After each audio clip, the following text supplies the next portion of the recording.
السلام علیکم ورحمۃ اللہ۔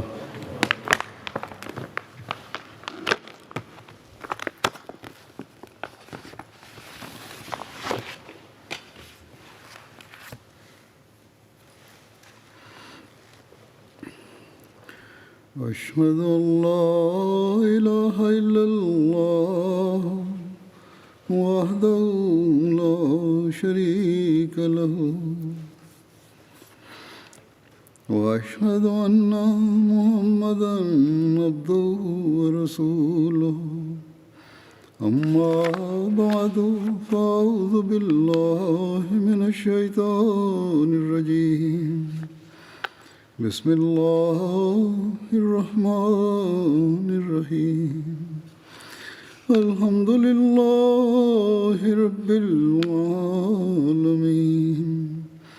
الرحمن الرحيم مالك يوم الدين إياك نعبد وإياك نستعين اهدنا الصراط المستقيم صراط الذين أنعمت عليهم غير المغضوب عليهم ولا الضالين لن ينال الله لحومها ولا دماؤها ولكن يناله التقوى منكم كذلك سخرها لكم لتكبروا الله على ما هداكم وبشر المحسنين۔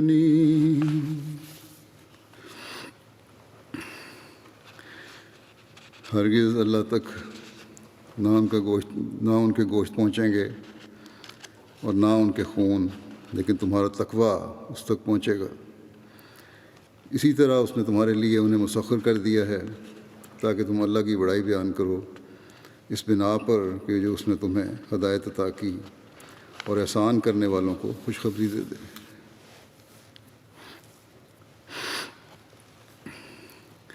آج عید قربان ہے، جسے ہم عید الاضحیٰ بھی کہتے ہیں۔ اس عید پر مسلمان بڑے ذوق شوق سے قربانیاں کرتے ہیں۔ بکروں، بھیڑوں، گائے، اونٹ کی قربانیاں کی جاتی ہیں۔ ہزاروں لاکھوں جانور اس عید کے موقع پر مسلمان دنیا میں ذبح ہوتے ہیں۔ حج کے موقع پر مکے میں ہی لاکھوں جانور ذبح ہو جاتے ہیں۔ 2 سال سے تو کووڈ کی وجہ سے حج کی عام اجازت نہیں ہے اور صرف محدود تعداد کو حج کی اجازت ہے، اس لیے محدود تعداد میں حج کی وجہ سے قربانیاں بھی محدود ہو رہی ہیں۔ لیکن عام حالات میں لاکھوں جانوروں کی قربانیاں مکے میں ہوتی ہیں، جنہیں سنبھالنا ہی مشکل ہوتا ہے۔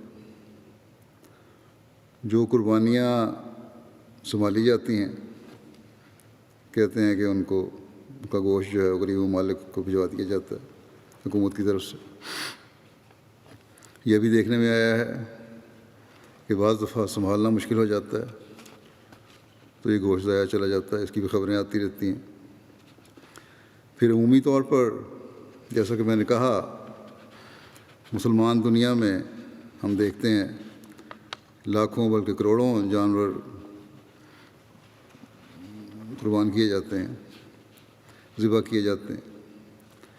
پھر ہمیں یہ بھی نظر آتا ہے کہ بعض جگہ تو دکھاوے کے لیے اس طرح کوشش ہوتی ہے کہ ایک دوسرے سے بڑھ کر بڑے جانور اور مہنگے جانور خریدے جائیں، اور پھر اپنے ماحول میں اس قسم کا اظہار ہو کہ ہم نے اتنی بڑی قربانی کی ہے، اور پھر اس پر بڑا فخر ہوتا ہے۔ اور پاکستان میں تو اب اس بات پر بھی فخر ہونے لگ گیا ہے کہ ہم نے احمدیوں کو عید قربان پر قربانی نہیں کرنے دی، کیونکہ یہ مسلمان نہیں ہیں، یعنی ان مذہب کے ٹھیکیداروں کے نزدیک احمدی مسلمان نہیں ہیں۔ اور عید کے 3 دنوں میں جانوروں کی قربانی یا اسے ذبح کرنے کا حق صرف مسلمان کو ہے، کوئی احمدی کوئی جانور ذبح نہیں کر سکتا۔ اور حیرت اس بات پر ہوتی ہے کہ حکومت کے افسران اور انصاف قائم کرنے والے ادارے، قانون نافذ کرنے والے ادارے ان مفاد پرست نام نہاد علماء کی باتوں کی وجہ سے احمدیوں کو قربانی کرنے سے روکتے ہیں۔ بہرحال جہاں بعض شریف افسران ہیں وہ اتنی رعایت بھی کر دیتے ہیں کہ کہتے ہیں کہ چھپ کر قربانی کر لو، ظاہر نہ ہو، ورنہ ان علماء کے جذبات مجروح ہو جاتے ہیں اور ایک فتنہ و فساد کی کیفیت پیدا ہو جاتی ہے۔ یہ تو ملک کی حالت ہو چکی ہے۔ اسلام کے نام پر نام نہاد ملا کا دین نافذ کرنے کی کوشش کی جا رہی ہے اور حکومت ان کا ساتھ دیتی ہے یا مجبور ہوتی ہے کہ خاموش رہے۔ اس تعلیم کا اسلام کی تعلیم سے کچھ بھی واسطہ نہیں ہے۔ بہرحال جماعت احمدیہ کی تاریخ ہمیں یہی بتاتی ہے کہ مخالفین احمدیہ کا یہ طریق ہے، جو بھی طریقہ وہ بروئے کار لا سکیں، جو طریقہ بھی اختیار کر سکیں وہ طریقہ اختیار کرنے کی کوشش کرتے ہیں، کسی طرح احمدیوں کو تنگ کیا جائے۔ اور یہ طریق ان میں اس لیے رائج ہے اور بڑھتا جا رہا ہے، اور ہمیشہ سے یہی وجہ ہے کہ ان لوگوں میں تقویٰ نہیں ہے۔ اسلام کے نام پر خدا تعالیٰ اور اس کے رسول صلی اللہ علیہ وسلم کے نام پر ظلم کر کے سمجھتے ہیں کہ ہم اسلام کی بہت خدمت کر رہے ہیں اور نیکی کے اعلیٰ معیار حاصل کر رہے ہیں۔ بہرحال یہ تو ایک دن خدا تعالیٰ فیصلہ فرمائے گا کہ تقویٰ کیا ہے اور تقویٰ پر چلنے والے کون لوگ ہیں، نیکی کے معیار کیا ہیں، خدا تعالیٰ کے نزدیک صحیح کون ہے اور اللہ تعالیٰ کے نزدیک غلط کون ہے۔ ہم تو اللہ تعالیٰ کے آگے جھکتے ہیں اور اسی سے مانگتے ہیں۔ اگر ہم تقویٰ پر چلتے ہوئے اللہ تعالیٰ کے آگے جھکتے رہے اور جھکے رہے تو یقیناً اللہ تعالیٰ کی مدد ہمارے ساتھ ہوگی انشاءاللہ۔ یہ آیت جو میں نے تلاوت کی ہے اس میں اللہ تعالیٰ نے فرما دیا کہ صرف تمہارے بڑے اور مہنگے جانوروں کی قربانیاں خدا تعالیٰ قبول نہیں کرتا اگر تقویٰ نہیں۔ اللہ تعالیٰ کو تمہارے گوشت اور خون کی ضرورت نہیں ہے، وہ تو ان حاجتوں سے پاک ہے۔ بس ہمیں ان باتوں سے پریشان ہونے کی ضرورت نہیں ہے کہ ہمیں قربانی سے روکا گیا یا مولوی یا حکومتی کارندے ہمارے جانور اٹھا کر لے گئے۔ بعض جگہ تو یہ ذبح کیے ہوئے جانوروں کا گوشت اٹھا کر لے جاتے ہیں۔ اگر کسی کو موقع مل گیا کہ جانور ذبح کر لیا اور ان کو پتہ لگے تو کہتے ہیں تمہارے لیے حرام ہے، جائز نہیں، اور اٹھا کے لے جاتے ہیں۔ یہ گوشت ان کے ہاں جا کر حلال ہو جاتا ہے۔ بہرحال چاہے وہ احمدی نے ذبح کیا ہو، بہرحال اگر ہم نے تقویٰ پر چلتے ہوئے اس قربانی کا ارادہ کیا اور قربانی کی تو اللہ تعالیٰ فرماتا ہے کہ میرے ہاں مقبول ہے۔ اور اگر یہ تقویٰ سے خالی قربانی ہے تو پھر بے فائدہ ایک جانور کا ذبح کرنا ہی ہے صرف۔ بس ہمارا کام ہے کہ ہم اپنے ہر عمل میں تقوی کو سامنے رکھیں۔ ہماری یہ خوش قسمتی ہے کہ اللہ تعالیٰ نے ہمیں اس زمانے میں حضرت مسیح موعود علیہ السلام اور مہدی موعود علیہ السلام کو ماننے کی توفیق عطا فرمائی، جنہوں نے قرآن و سنت کی روشنی میں ہمیں تقوی کی حقیقت سمجھائی۔ ہمیں اس بات پر یہ پریشان یا افسردہ ہونے کی ضرورت نہیں ہے کہ ہمیں قربانی کا موقع نہیں ملا۔ اگر ہم زمانے کے امام کے بتائے ہوئے طریق پر عمل کرتے رہیں گے اور تقوی پر قائم رہیں گے تو ہماری قربانیوں کے ارادے جو نیک نیتی سے کیے گئے ہیں اللہ تعالیٰ کے ہاں مقبول ہوں گے انشاءاللہ۔ جیسا کہ ایک روایت میں آتا ہے کہ تقوی پر قائم رہنے والے ایک شخص کا حج صرف اس کے ارادے کی وجہ سے قبول ہوا، اور وہ خرچ اس نے کہیں اور کر لیا کسی وجہ سے، ضرورت مند کی ضرورت پوری کرنے کے لیے، اور عملاً حج کرنے والوں کے حج کو اللہ تعالیٰ نے قبول نہیں فرمایا۔ بس اس حقیقت کو سمجھنے کی ضرورت ہے کہ اصل چیز تقوی ہے۔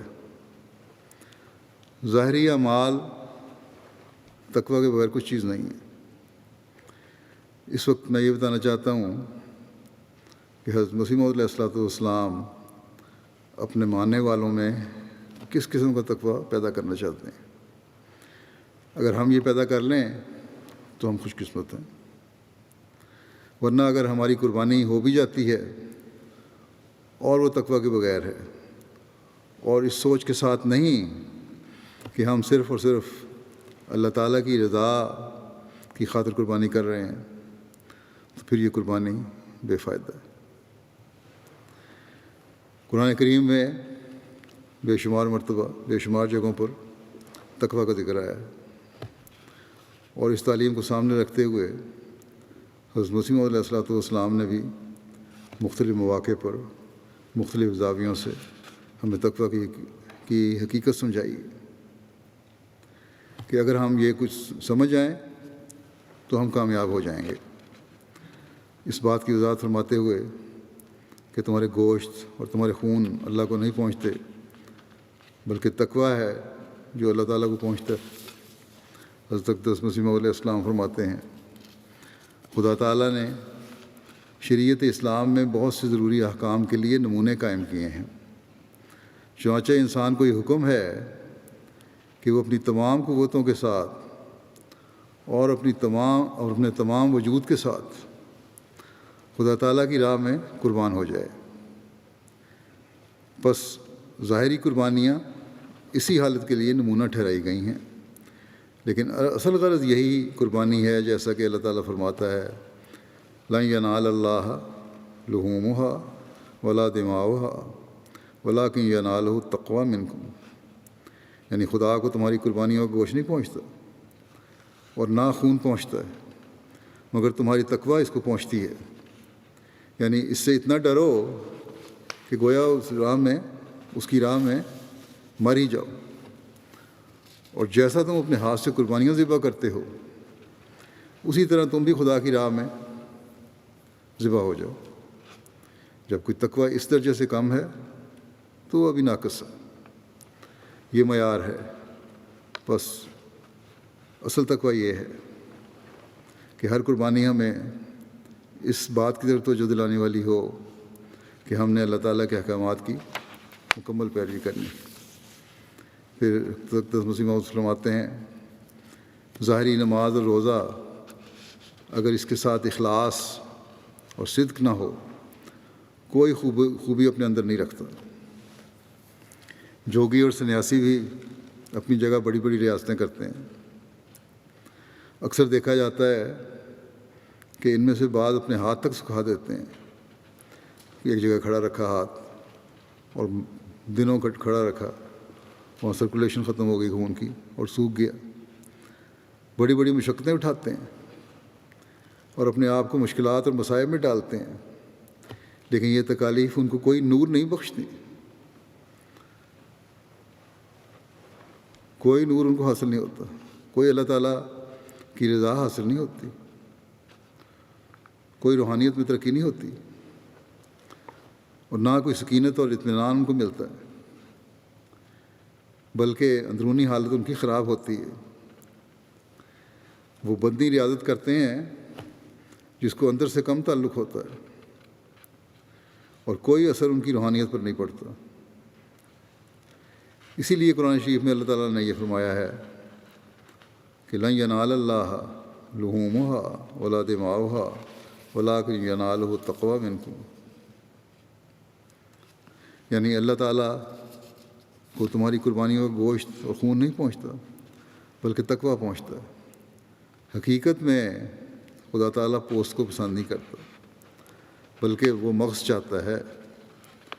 اصل چیز کیا ہے، اس کی روح کیا ہے، تمہاری دل کی اندرونی خواہشات کیا ہیں، اصل چیز تو یہ ہے جو اللہ تعالیٰ کو پسند ہے۔ ظاہری باتیں اور عمل کوئی چیز نہیں۔ آپ نے سوال اٹھایا کہ اب سوال یہ ہوتا ہے کہ اگر گوشت اور خون نہیں پہنچتا بلکہ تقوی پہنچتا ہے تو پھر قربانی کرنے کی کیا ضرورت ہے؟ اور اسی طرح نماز روزہ اگر روح کا ہے تو پھر ظاہر کی کیا ضرورت ہے؟ اس کا جواب یہی ہے کہ یہ بات بالکل پکی ہے کہ جو لوگ جسم سے خدمت لینا چھوڑ دیتے ہیں ان کو روح نہیں مانتی، اور اس میں وہ نیاز مندی اور عبودیت پیدا نہیں ہو سکتی جو اصل مقصد ہے۔ ظاہری طور پر اگر استعمال نہیں کرو گے جسم کو تو روح پہ بھی اثر نہیں ہوتا۔ روح اور جسم کا ایک تعلق ہے، اور جو صرف جسم سے کام لیتے ہیں، روح کو اس میں شریک نہیں کرتے، وہ بھی خطرناک غلطی میں مبتلا ہیں، اور یہ جوگی اسی قسم کے ہیں، صرف جسم سے کام لیتے ہیں، روح کا تعلق کوئی نہیں۔ روح اور جسم کا باہم خدا تعالیٰ نے ایک تعلق رکھا ہوا ہے، اور جسم کا اثر روح پر پڑتا ہے۔ غرض جسمانی اور روحانی سلسلے دونوں برابر چلتے ہیں۔ روح میں جب عاجزی پیدا ہوتی ہے پھر جسم میں بھی پیدا ہو جاتی ہے۔ انسان کے دل کے اندر ایک عاجزی کی کیفیت پیدا ہو تو پھر جسم بھی کب میں بھی اس کا اظہار ہو جاتا ہے۔ اس لیے جب روح میں واقعہ میں عاجزی اور نیاز مندی ہو تو جسم میں اس کے آثار خود بخود ظاہر ہو جاتے ہیں، اور ایسا ہی جسم پر ایک الگ اثر پڑتا ہے تو روح بھی اس سے متاثر ہو ہی جاتی ہے۔ ظاہری طور پر کرو گے اور یہ سامنے رکھ کے کرو کہ اللہ تعالیٰ کی خاطر ہم نے کرنا ہے تو وہ ظاہر بھی روح پر اثر انداز ہو جاتا ہے۔ اس بات پہ توجہ دلاتے ہوئے کہ جماعت کو خاص طور پر تقوی کی ضرورت ہے، حضرت اقدس مسیح موعود علیہ السلام فرماتے ہیں ہماری جماعت کے لیے خاص کر تقوی کی ضرورت ہے، خصوصاً اس خیال سے بھی کہ وہ ایک ایسے شخص سے تعلق رکھتے ہیں اور اس کے سلسلہ بیعت میں ہیں جس کا دعویٰ ماموریت کا ہے، تا وہ لوگ جو خواہ کسی قسم کے بغضوں، کینوں یا شرکوں میں مبتلا ہیں، کینوں یا شرکوں میں مبتلا تھے یا کیسے ہی روح بدنیا تھے، ان تمام آفات سے نجات پاویں۔ آپ جانتے ہیں کہ اگر کوئی بیمار ہو جاوے تو خواہ اس کی بیماری چھوٹی ہو یا بڑی، اگر اس بیماری کے لیے دوا نہ کی جائے اور علاج کے لیے دکھ نہ اٹھایا جاوے، بیمار اچھا نہیں ہو سکتا۔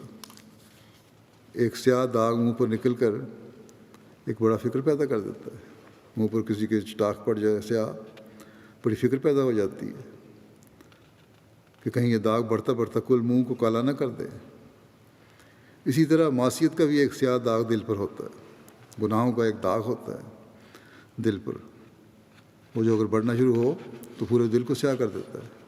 بس اس سیاہ داغ کو دھونے کے لیے ہمیں تقویٰ کی ضرورت ہے، استغفار کی ضرورت ہے، اور اس طرف بہت توجہ کرنی چاہیے۔ آپ فرماتے ہیں صغائر سہل لنگاری سے کبائر ہو جاتے ہیں۔ اگر توجہ نہیں دو گے چھوٹی چھوٹی باتوں پر، چھوٹے چھوٹے گناہوں پر، چھوٹی چھوٹی غلطیوں پر، تو پھر وہ بڑھتے بڑھتے بڑے گناہ بن جاتے ہیں۔ صغار وہی داغ چھوٹا ہے جو بڑھ کر آخرکار کل منہ کو سیاہ کر دیتا ہے۔ اللہ تعالیٰ رحیم و کریم ہے، ویسا ہی قہار اور منتقم بھی ہے۔ ایک جماعت کو دیکھتا ہے کہ ان کا دعویٰ اور لاف و گزاف تو بہت کچھ ہے، بہت دعوے کرتے ہیں کہ ہم نے یہ کر دیا، ہم نے وہ کر دیا ہے، ہم یہ کر دیں گے، اور ان کی عملی حالت ایسی نہیں ہے، تو اس کا غیظ و غضب بڑھ جاتا ہے۔ پھر اللہ تعالیٰ کی رحیمیت اور کریمیت کام نہیں آتی، پھر اللہ تعالیٰ کا غیظ و غضب بڑھتا ہے کہ دعویٰ کچھ اور عمل کچھ۔ پھر ایسی جماعت کی سزا دہی کے لیے وہ کفار کو ہی تجویز کر دیتا ہے، کفار کے ذریعے سے پھر سزا بھی دلوا دیتا ہے۔ اور فرماتے ہیں کہ جو لوگ تاریخ سے واقف ہیں وہ جانتے ہیں کہ کئی دفعہ مسلمان کافروں سے تہہ کیے گئے، جنگیں ہوئیں، تباہ ہوئے مسلمان، جیسے چنگیز خان اور ہلاکو خان نے مسلمانوں کو تباہ کیا، حالانکہ اللہ تعالیٰ نے مسلمانوں سے حمایت اور نصرت کا وعدہ کیا ہے۔ اللہ تعالیٰ نے تو فرمایا کہ جو میری راہ میں جہاد کرو گے، لڑو گے، میں تمہاری مدد کروں گا، لیکن یہاں تو الٹا ہو رہا ہے، تو شکستیں کھائیں مسلمانوں نے اور بڑی ہزیمت اٹھائی، حالانکہ اللہ تعالیٰ نے مسلمانوں سے حمایت اور نصرت کا وعدہ کیا ہے۔ آپ فرماتے ہیں لیکن پھر بھی مسلمان مغلوب ہوئے۔ اس قسم کے واقعات بسا اوقات پیش آئے۔ اس کا باعث یہی ہے کہ جب اللہ تعالیٰ دیکھتا ہے کہ زبان لا الہ الا اللہ تو پکارتی ہے، لیکن اس کا دل اور طرف ہے اور اپنے افعال سے وہ بالکل روح بدنیا ہے، تو پھر اس کا قہر اپنا رنگ دکھاتا ہے۔ بس یہ بڑے خوف کا مقام ہے۔ ہم نے جب مسیح موعود کو ماننے کا اعلان کیا ہے اور یہ عہد کیا ہے کہ دین کو دنیا پر مقدم رکھیں گے، تو پھر ہمیں اپنے دل کو ٹٹولنے کی، ہر وقت ٹٹولنے کی ضرورت ہے۔ ہر موقع پر ہمیں یہ دیکھنے کی ضرورت ہے کہ کیا ہمارے دل اللہ تعالیٰ کے حکموں پر چلنے کی کوشش کر رہے ہیں حقیقت میں، اور پھر ہمارے عمل اس کی پیروی کر رہے ہیں۔ پھر اس بات کی مزید وضاحت فرماتے ہوئے متقی کی علامات کیا ہیں، حضرت اقدس مسیح موعود فرماتے ہیں بس ہمیشہ دیکھنا چاہیے کہ ہم نے تقویٰ و طہارت میں کہاں تک ترقی کی ہے۔ اس کا معیار قرآن ہے، یعنی دیکھیں قرآن کریم نے کیا حکم دیا ہے، کیا بے شمار احکامات ہیں اللہ تعالیٰ نے قرآن کریم میں دیے، ان کو دیکھو، اس معیار کو اپنے سامنے رکھو، اور اس پر کس حد تک ہم عمل کرنے کی کوشش کر رہے ہیں۔ فرمایا کہ اللہ تعالیٰ نے متقی کے نشانوں میں ایک یہ نشان بھی رکھا ہے کہ اللہ تعالیٰ متقی کو مکروہات دنیا سے آزاد کر کے اس کے کاموں کا خود متکفل ہو جاتا ہے، جیسا کہ فرمایا وَمَن يَتَّقِ اللَّهَ يَجْعَل لَّهُ مَخْرَجًا وَيَرْزُقْهُ مِنْ حَيْثُ لَا يَحْتَسِبُ۔ جو شخص خدا تعالیٰ سے ڈرتا ہے، اللہ تعالیٰ ہر ایک مصیبت میں اس کے لیے راستہ مخلصی کا نکال دیتا ہے اور اس کے لیے ایسی روزی کے سامان پیدا کر دیتا ہے کہ اس کے علم و گمان میں نہ ہو۔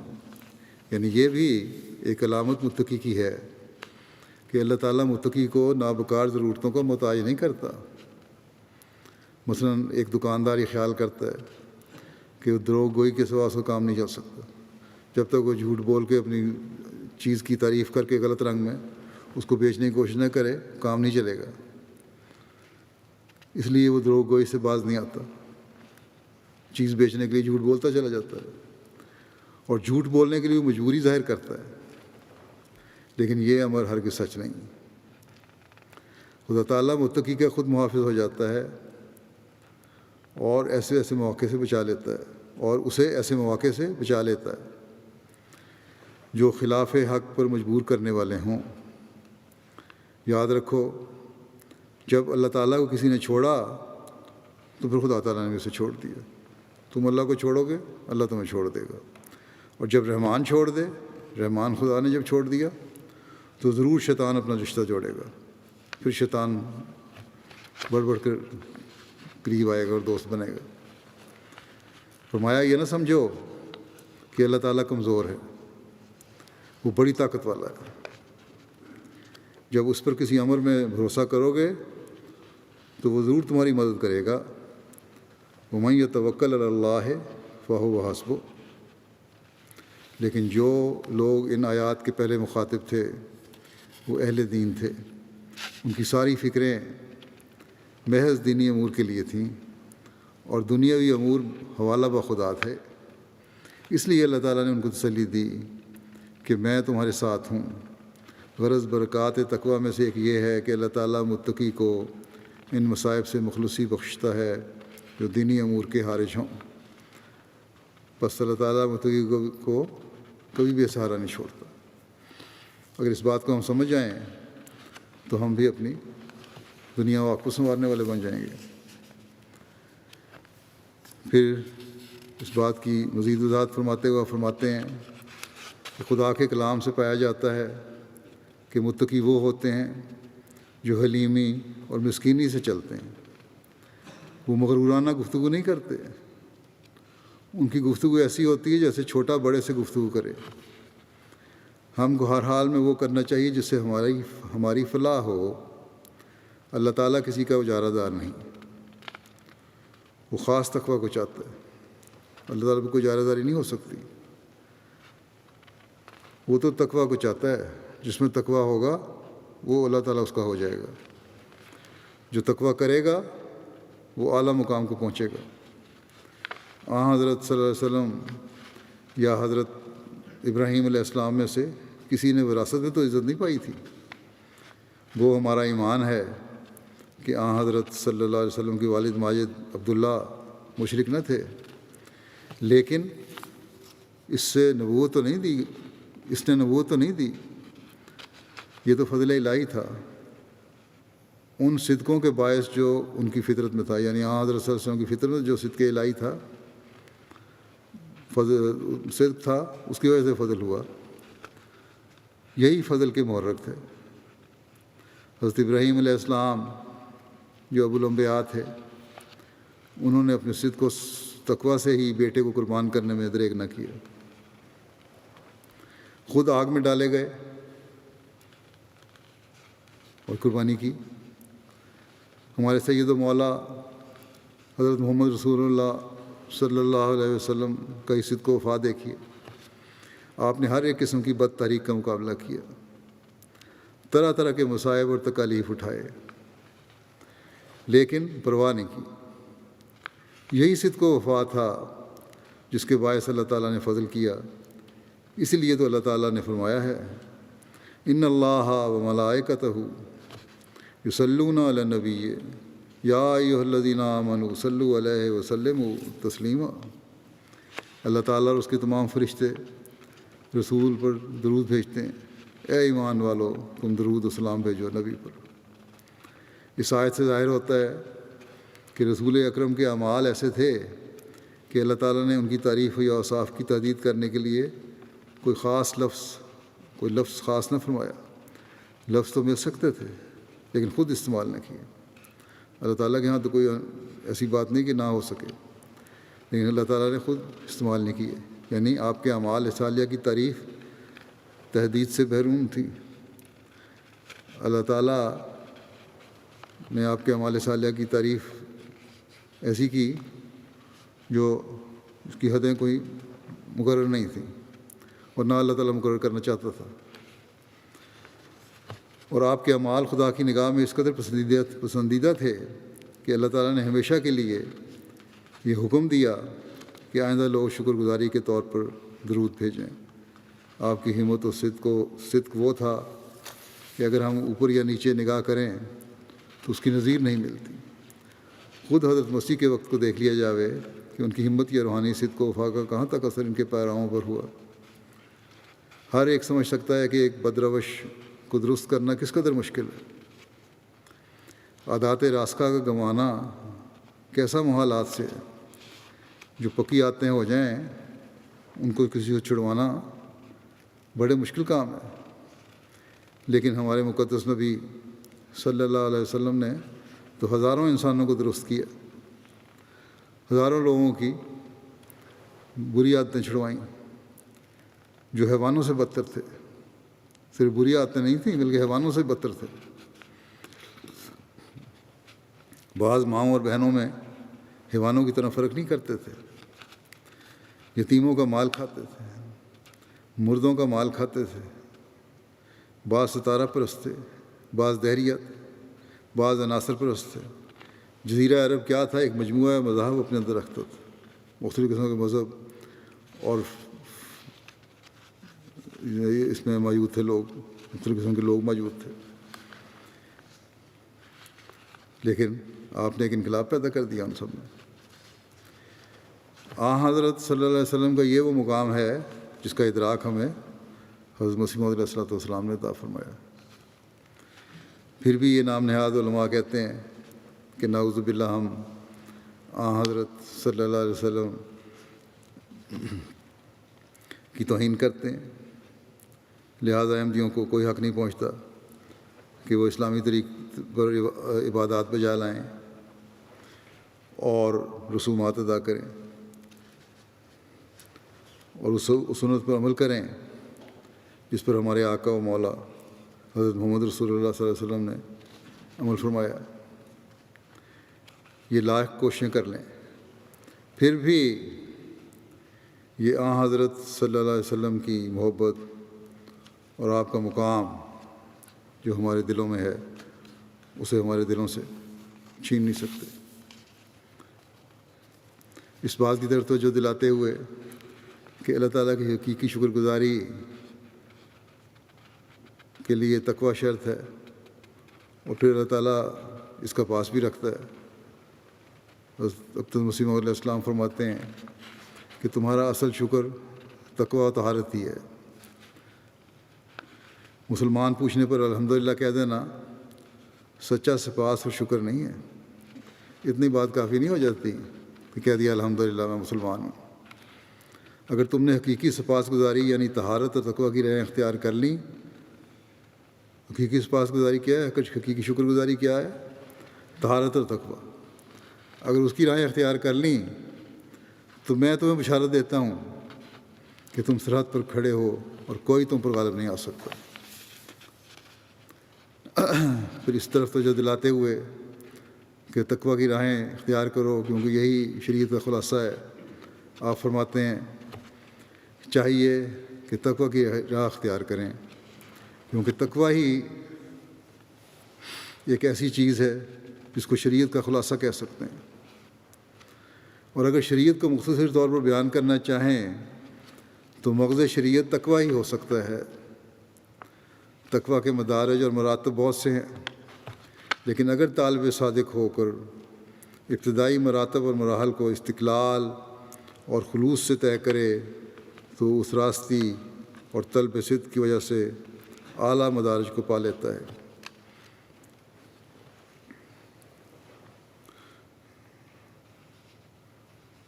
چھوٹی چھوٹی باتوں میں تقوی پر چلو گے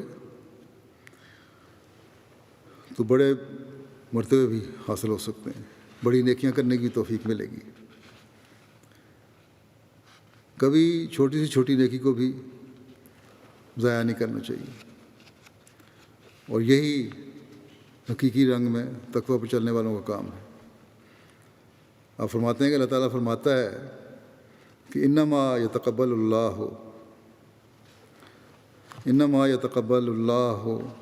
من المتقین، گویا اللہ تعالیٰ متقیوں کی دعاؤں کو قبول فرماتا ہے۔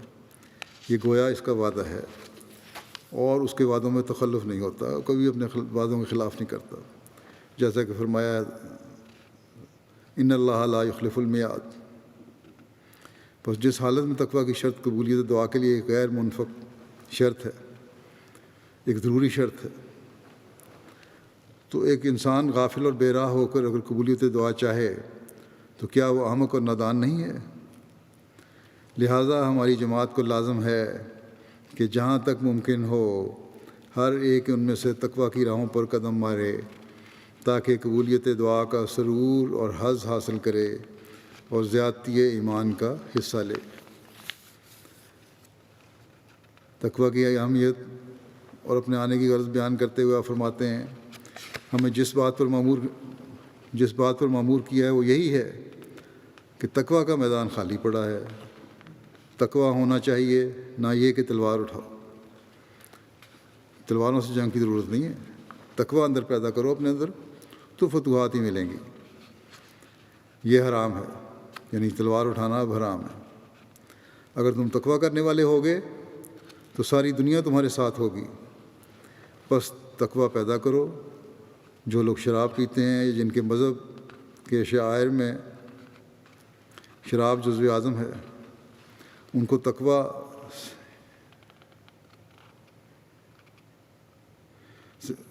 سے کوئی تعلق نہیں ہو سکتا۔ وہ لوگ نیکی سے جنگ کر رہے ہیں۔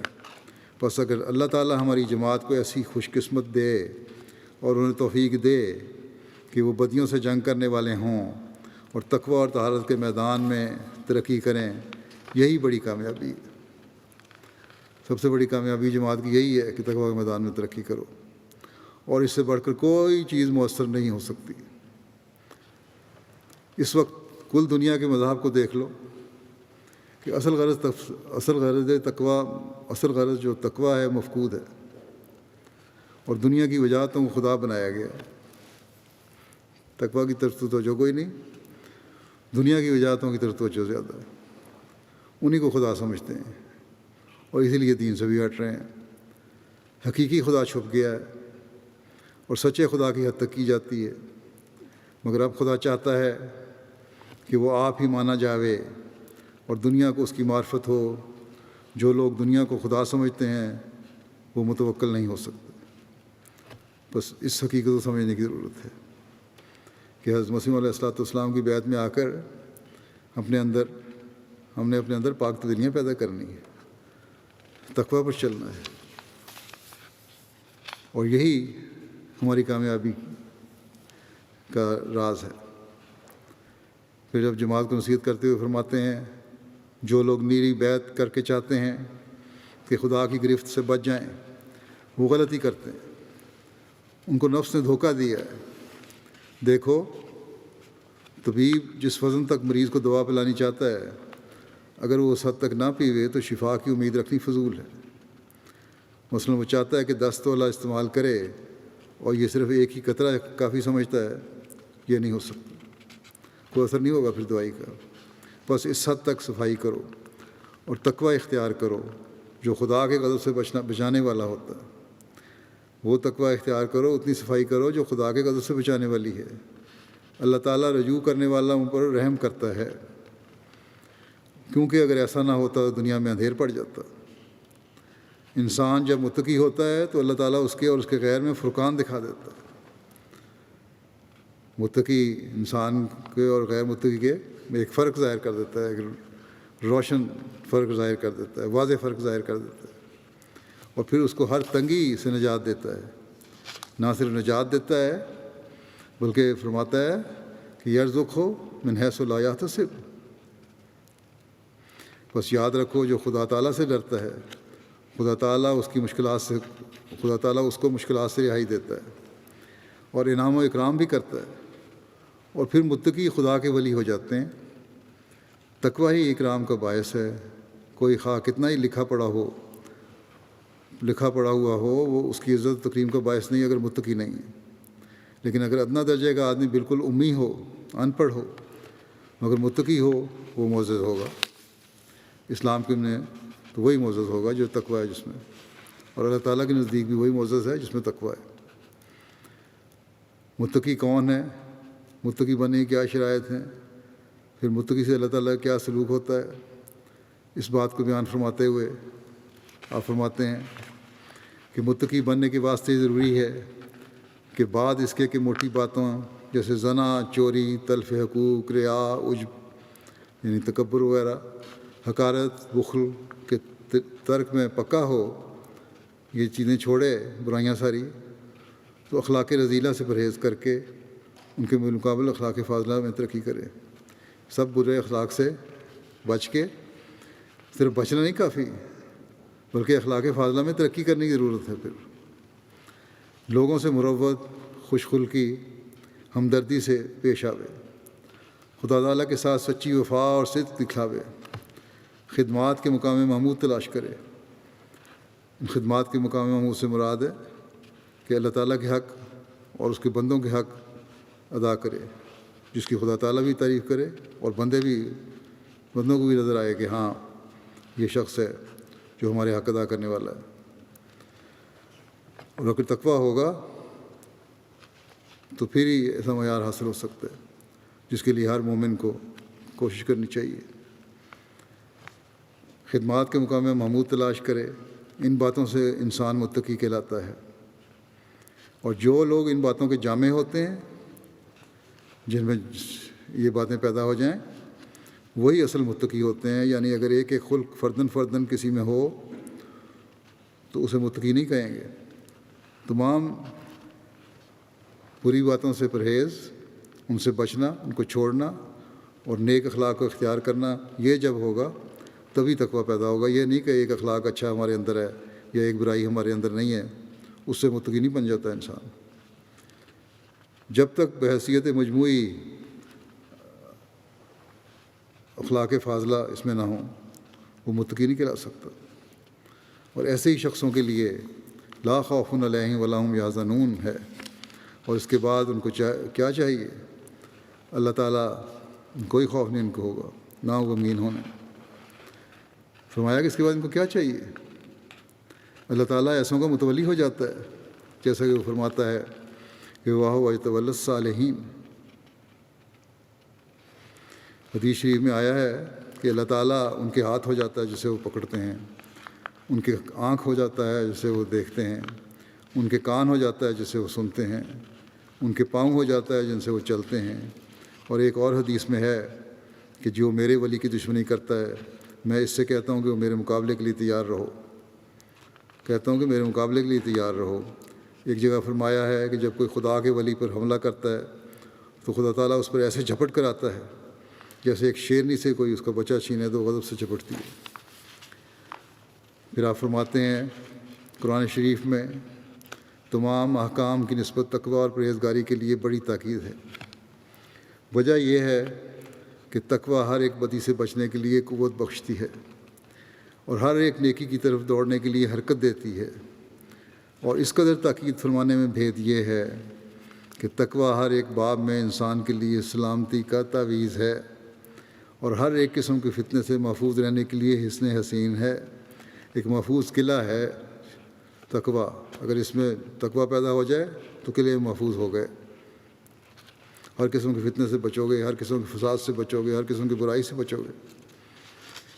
ایک متقی انسان بہت سے ایسے فضول اور خطرناک جھگڑوں سے بچ سکتا ہے جن میں دوسرے لوگ گرفتار ہو کر بسا اوقات ہلاکت تک پہنچ جاتے ہیں، اور اپنی جلد بازیوں اور بدگمانیوں سے قوم میں تفرقہ ڈالتے اور مخالفین کو اعتراض کے موقع دیتے ہیں۔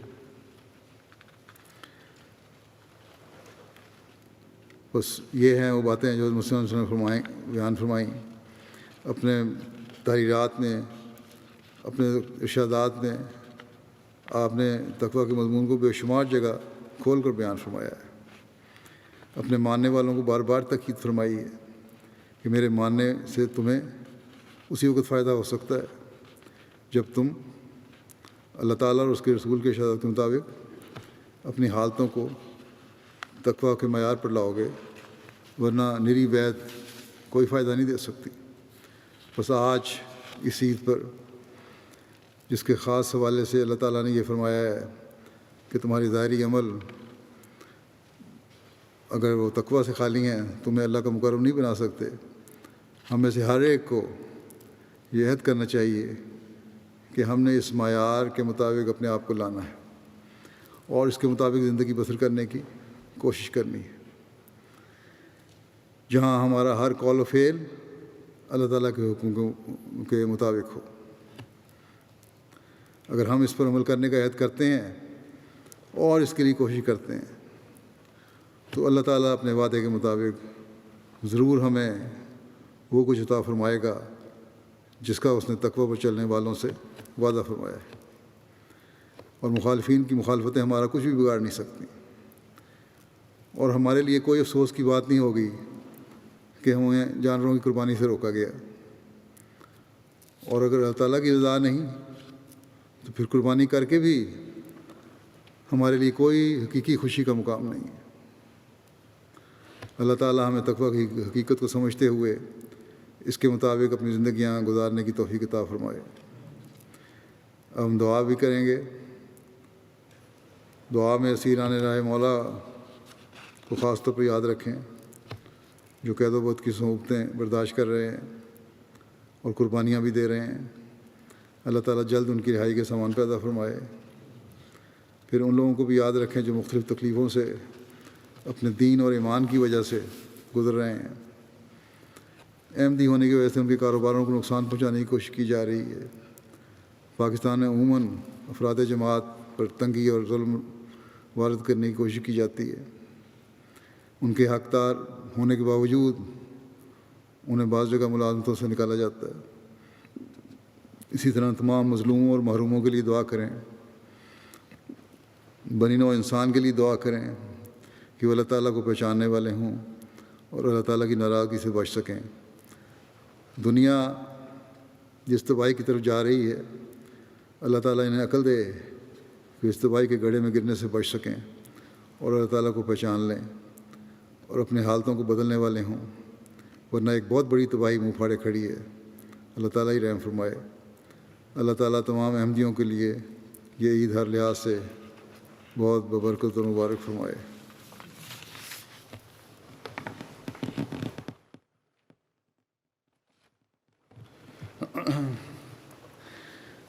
الحمد للہ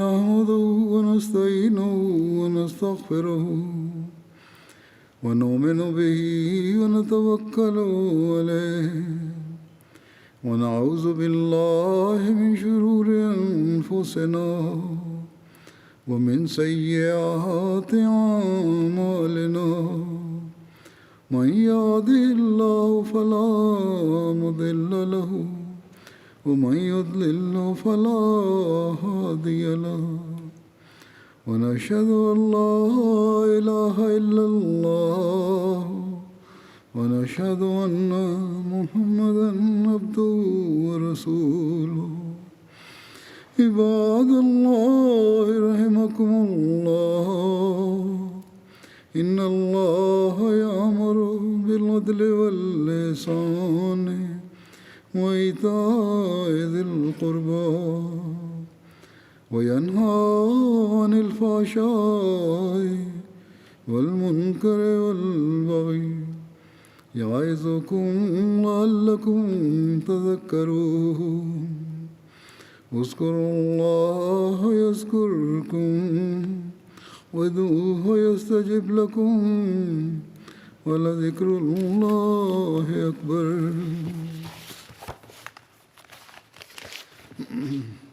دعا کر لیں۔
آمین. عید مبارک سب کو.